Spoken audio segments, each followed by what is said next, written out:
प्रिय तुकाराम मुंडे सर, ज्या गोष्टी तुम्ही केल्या नाहीत त्याबद्दल मात्र तुमचे आभार.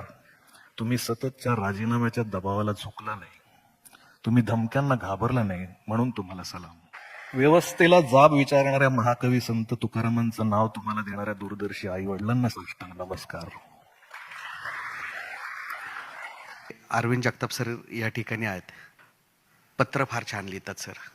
महाराष्ट्राला ते एक उत्तम पत्रलेखक आहेत हे परिचित आहे.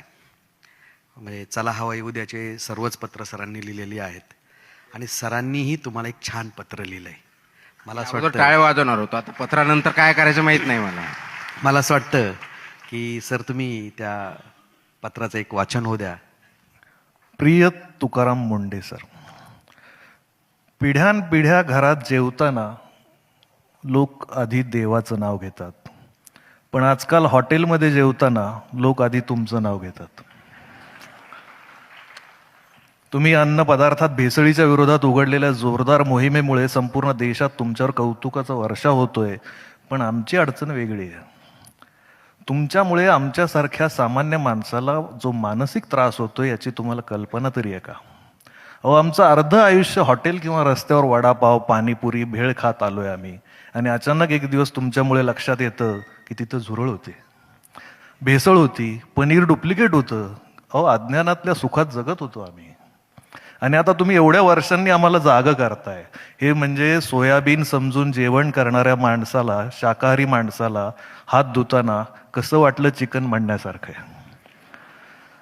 आमचा मित्र म्हणाला की खरं तर सध्याच्या काळात कॉक्रोचचा राग धर्मेंद्र प्रधान यांना यायला पाहिजे, पण प्रधानांपेक्षा मुंडेच जास्त चिडतात कॉक्रोच बघून.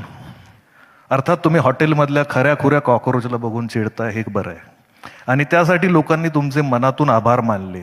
उशिरा का होईना सावध केल्याबद्दल आभार. तुमच्यामुळे रात्री उशिरा घरी आलेल्या नवऱ्याकडे बायकोने संशयाने बघावं तसे आता आम्ही पनीरकडे बघतो. तुमच्यामुळे आईस्क्रीम बद्दल पण संशय वाटायला लागला. आमचा मित्र हातात आईस्क्रीमचा कोन आला की ऐश्वर्या रायचा फोन आल्यासारखा चेहरा करायचा. आता आईस्क्रीमचा कोन दिसला की बायकोचा फोन आल्यासारखा चेहरा करतो. हॉटेलमध्ये गेल्यावर आधी फक्त पैशांची चिंता वाटायची, आता पदार्थांची चिंता वाटते. काही हॉटेल मालक पैसे घेऊन पण आपण लोकांना जेवू घालतो म्हणजे उपकार करतो अशा थाटात गल्ल्यावर बसायचे, डोनाल्ड ट्रम्प सारखा चेहरा करून.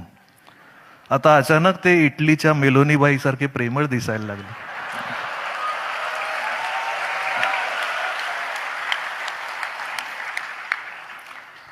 भेसळ हा विषय तुम्ही इतका डोक्यात घालून ठेवला आहे की आता आम्हालाही जिथे तिथे भेसळ दिसू लागली.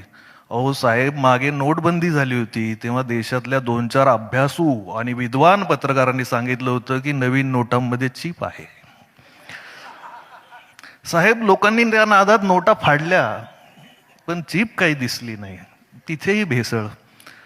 बातमीच्या नावाने आता न्यूज चॅनल सर्रास अफवा दाखवतात, पण पत्रकारितेतली ही भेसळ काही सहजासहजी थांबणार नाही. कारण कोणीतरी म्हणालंय, लोकांना मूर्ख बनवणं सोपं आहे, समजावणं अवघड आहे. त्यामुळे पण तुमचं काम किती अवघड आहे याचा अंदाज येतो. आमचा एक गावाकडचा मित्र एका भोंदू बाबाकडे गेला. बाबाने त्याला कसली तरी पावडर दिली आणि खा म्हणाला. 1 वर्षात तुझी स्वतःची नवी कोरी जीप येईल. मित्राची जीप काय आली नाही, पण बाबाची क्लिप मात्र आली मार्केटमध्ये. मित्र आता व्हॉट्सअप ग्रुपवर लोकांना मेसेज पाठवतो, निदान मला क्लिप तरी पाठवा. भेसळ अन्नात होते तेव्हा तिच्यावर वचक ठेवता येतो, मेंदूत भेसळ होते तेव्हा मात्र परिस्थिती अवघड असते. तुमच्याबद्दल एक जण सांगत होता, आजकाल तुकाराम मुंडे ट्रेंडिंग आहेत. मी माझ्या पोस्ट तुकाराम मुंडे हॅशटॅग वापरून टाकतो. काही लोकांसाठी तुमचा त्याग महत्वाचा आहे, काही लोकांसाठी तुमचा हॅशटॅग महत्वाचा आहे. असो, पूर्वी लहान मुलांना फुकट चॉकलेट देऊन पळवून नेणारी टोळी होती, आता मोठमोठ्या माणसांना चॉकलेट, बर्गर, फ्रेंच फ्राईज अशा गोष्टी विकत घ्यायला लावून बरबादीकडे वळवणारी टोळी प्रत्येक चौकात आहे. पण आजही तुम्ही बघा, पाणी जास्त आहे म्हणून गावाकडच्या लोकांनी दूध रस्त्यावर टाकून दिलं. पण तुम्हाला एकदा तरी दारू रस्त्यावर ओतून दिलेले हरामखोर व्यापारी दिसले? तुम्हाला एकदा तरी गुटखा फेकून दिलेले नालायक शेठ दिसले? शेतीत कर्ज झालं म्हणून आत्महत्या करणारा शेतकरी आणि व्यापारात देशाला गंडा लावून परदेशात पळून जाणारे व्यापारी, लहान पोरांच्या खाण्यात रंगाची भेसळ करणारे लोक कधीच या देशाच्या तिरंग्याचे होऊ शकत नाहीत.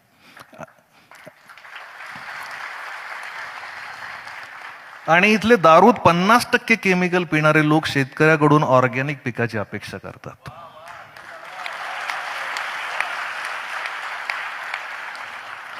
शहरात टोमॅटो केचप सडलेला चालतो, पण भाजीवाल्याकडे वांग किडलेलं चालत नाही. या लोकांना कसं सांगणार? जे अस्सल आहे ते ओबडधोबडच असणार. जे संघर्षातून तुकाराम मुंडे होतो तो कठोरच वाटणार. कारण जे जे ऑर्गॅनिक आहे ते असंच. एकाच आकारात मिळणारी नाजूक आणि सुंदर फळं मालकाने केमिकलचं इंजेक्शन दिलेली असतात. तुकाराम मुंडे यांच्यासारखं गावरान बीज आपले संस्काराचे आणि मातीचे मूळ गुण सोडत नाही. ते नाठाळाच्या माथी हाणू काठी असंच म्हणणार, कायम म्हणणार. मुंडे साहेब, लहानपणी शेती करताना भाव मिळाला नाही म्हणून तुम्हाला कांदे रस्त्यावर टाकून द्यायची वेळ आली होती. घरात दुभती जनावरं असताना कोरा चहा प्यायची वेळ आली होती. फक्त शेतकऱ्याच्या नशिबातच ही साडेसाती का? शेतकरी चळवळीत असताना शेतकऱ्याच्या कुठल्याही प्रश्नावर पाना फुटणारी ही मंडळी आम्ही बहुमताने मंत्रालयात निवडून पाठवली की भाकड का होतात? आम्ही ज्यांना गरीब गाई समजून धष्टपुष्ट करून विधानसभा विधान परिषदेत पाठवतो त्यांच्या भोवती वासरं नाही लांडगे कसे जमा होतात? आमच्या मतदानात पण भेसळ होते, जरा लक्ष द्या. मंत्रालयात 100 पैकी 99 शेतकऱ्याची पोरं म्हणून घेतात, पण 99 पैकी 91 शेतकऱ्याचे दुश्मन का होतात? मुंडे साहेब, तुम्ही या भ्रष्ट व्यवस्थेला धडा शिकवला. तुमचे आभार मानणार नाही, कारण तुम्ही तुमचं कर्तव्य केलं. पण ज्या गोष्टी तुम्ही केल्या नाही त्याबद्दल मात्र तुमचे आभार. तुम्ही सततच्या राजीनाम्याच्या दबावाला झुकला नाही. तुम्ही धमक्यांना घाबरला नाही, म्हणून तुम्हाला सलाम.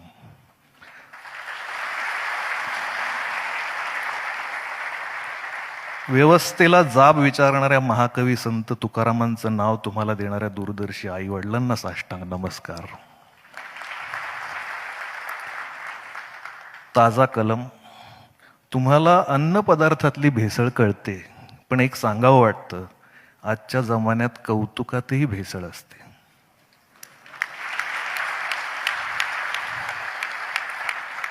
आणि कौतुकातली भेसळ कुठल्या लॅबमध्ये तपासता येत नाही. त्यासाठी तुमच्यासारखा शून्यातून सर्वस्व निर्माण करणारा माणूस सक्षम आहे ही अपेक्षा.